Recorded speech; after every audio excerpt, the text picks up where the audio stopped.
So let's talk about Bill and Ted's Bogus Journey. This is going to be another excellent review. Maybe. Find out right now. Big D's Entertainment Rankings and Reviews. So greetings my fellow YouTubers and welcome to Big D's Entertainment Rankings and Reviews.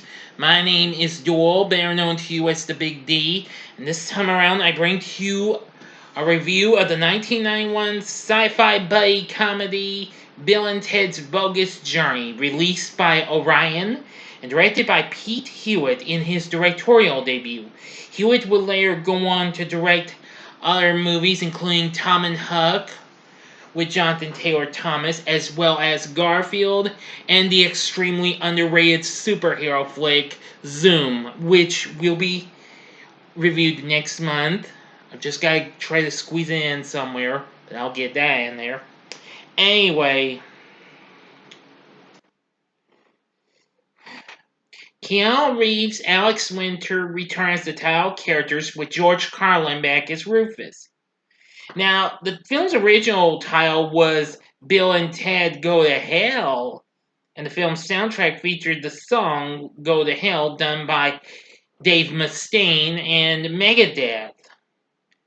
The film partially spoofs the movie The Seventh Seal, which, however, unlike its predecessor, was met with mixed reviews from the critics, but has since gained a cult following, just like its predecessor. The movie also has William Sadler as Death, which, of course, he will be playing that character in Bill and Ted Face the Music. So anyway, if you're ready, let's get into the story. Now, the music of Bill and Ted's band, Wild Stallions, has created a utopian future society. In 2691, which that's 700 years from this movie's showing, former gym teacher turned terrorist Chuck the Anomalous attacks the Bill and Ted University and steals the time-traveling phone booth, intending to alter the history of what he considers to be a foolish and frivolous society by sending evil robot replicas of our two protagonists back to the late 20th century to prevent the originals from winning the San Dimas Battle of the Bands. Rufus attempts to stop the Anomalous, but seemingly becomes lost in the circuits of time. Several years later, after their excellent adventure through time, Wild Stallions is auditioning for an upcoming Battle of the Bands. Though Bill and Ted's current girlfriends and former 15th century princesses, Joanna and Elizabeth, have become skilled musicians, our two boys are still inept. Despite this, the organizer, Miss Wardrow, assures them a slot in the contest as the final act. Following a party, Bill and Ted propose to Joanna and Elizabeth right as the evil robots arrive from the future. After luring the real Bill and Ted away to Vasquez Rocks and killing them by throwing the two over the side of a cliff, the robots begin working to ruin the duo's eventual fame along with their relationships with their fiancés. Soon in the afterlife, Bill and Ted's souls are met by Death, who says they may challenge him in a game for their souls, but warns that nobody has ever won. So Bill and Ted escape after giving Death a Melvin and are unsuccessful at alerting the police through possession of Ted's father and a deputy, eventually cast down into hell at a seance held by Missy.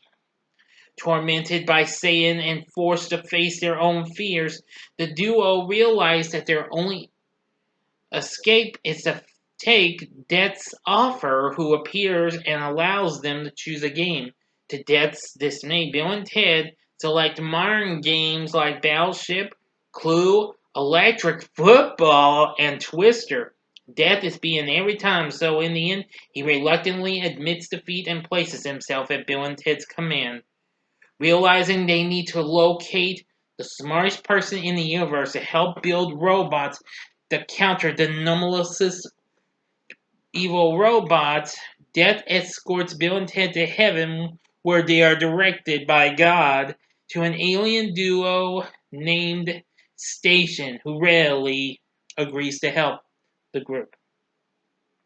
On the eve of the Battle of the Bands, Bill and Ted return to the mortal world and race to the concert as Station constructs benevolent robot versions of themselves from supplies picked up at a hardware store. Elsewhere, Bill and Ted abduct Joanna and Elizabeth and tie them high above the stage at the Battle of the Bands, intending to drop them at the finale. Now, to get to the ending, please stop the video after 5 seconds. Go to the description box below and fast forward to the time below to avoid the ending spoilers. Here we go.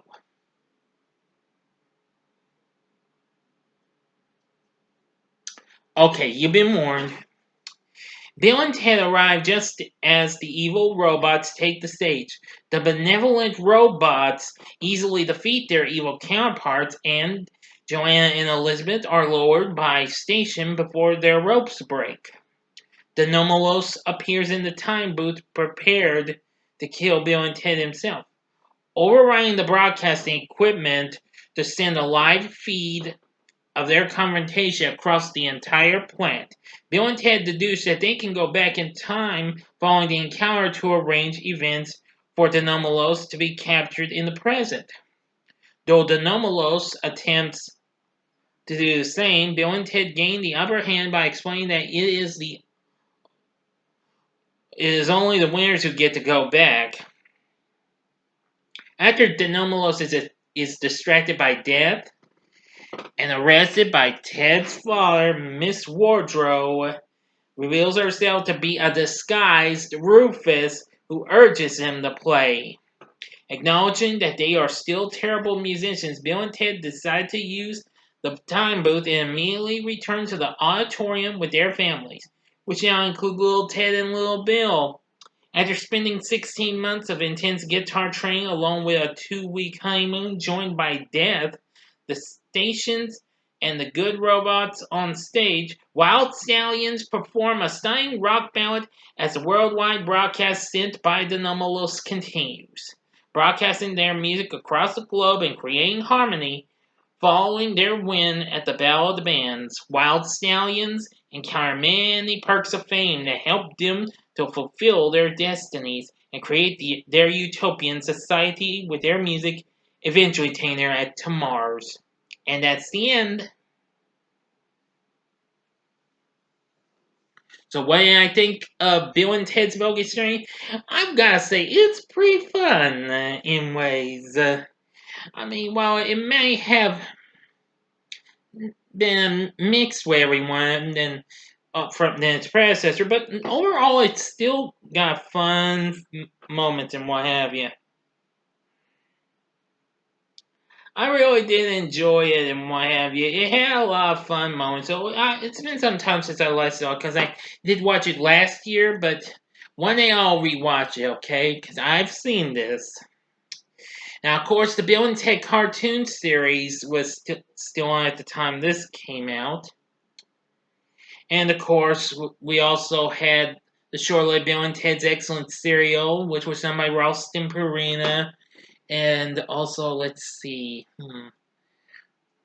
Oh yeah, and the crummy Bill and Ted's Excellent Video Game Adventure from LJN and Rocket Science for the ES. However, the Big Bad Rainbow of Doom did put out a little bit of a better Bill and Ted game in Bill and Ted's Excellent Game Boy Adventure, which actually kind of follows the events of this movie, is sort of.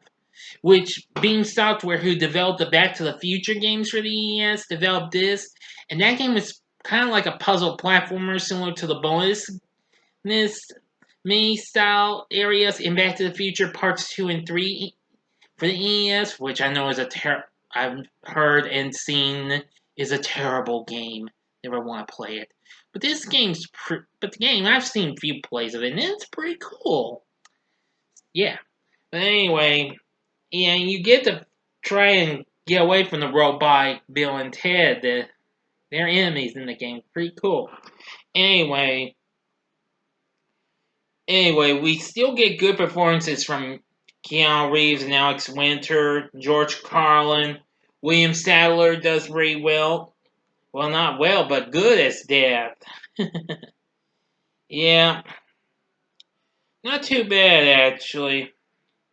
Would I recommend it? Bill and Ted's Bogus Journey? I'd still say a hell yeah. It may have gotten mixed response, but I think it's a pretty cool movie. So I think this is definitely worth looking into. So yes, check it out. So, what did you think of Bill and Ted's Bogus Journey? Please feel free to tell me in the comment section below. Oh yeah, and David Newman did the score for this, which is good too. I almost forgot that. My apologies.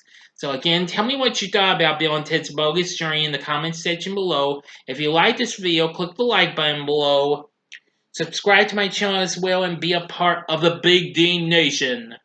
Join me again next time when I bring to you a spoiler-free review of Bill and Ted Face the Music, which will be coming exclusively to theaters and on demand.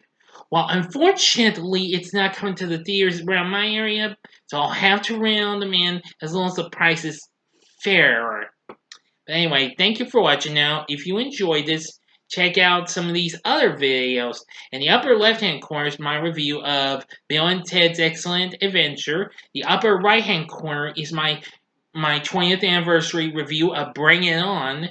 And the bottom left-hand corner, if you want to get out the buddy comedies or chick flicks, go to the bottom left-hand corner, see my recent back-to-back review of the Dark Man sequels. And the bottom right-hand corner is the button you can click to subscribe. If you like rankings and reviews on music, video games, TV, movies, etc., a guy in no particular order, then I'm your guy. Thanks again for watching. Until next time, I'm the Big D saying, see ya.